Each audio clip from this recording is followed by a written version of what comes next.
In the early morning hours of November the 19th, 1863, a shower had dampened the grass and the dusty roads around Gettysburg.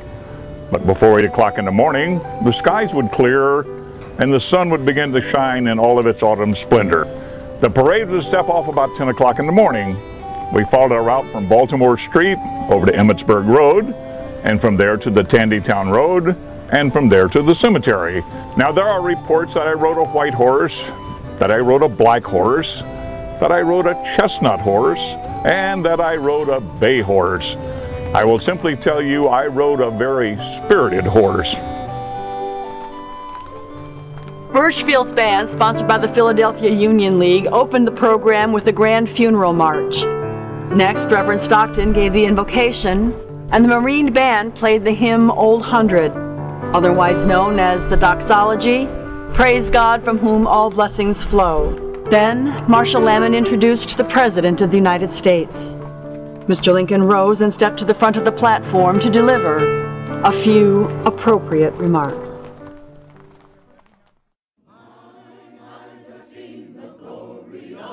Fourscore and 7 years ago, our fathers brought forth upon this continent a new nation, conceived in liberty and dedicated to the proposition that all men are created equal.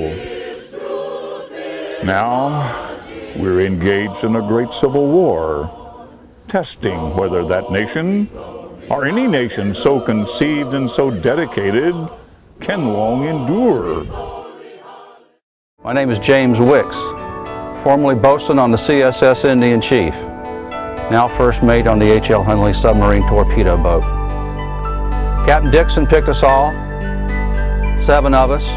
He's taken us out 3, 4, sometimes 5 nights a week. We understand how this vessel works. We can flood the ballast, slide under the water, crank for 30 minutes, come up. The Yankees will never know what hit them. We enter through 2 46-inch conning towers, each man at the same time, and we move to the middle. It fills up from the middle out. The officers, first mate, second, close the hatch. The ballast tanks are flooded. We trim to neutral buoyancy. The men, the 7, not commanding the crew, turn the crank, which turns the propeller, which pushes it through the water.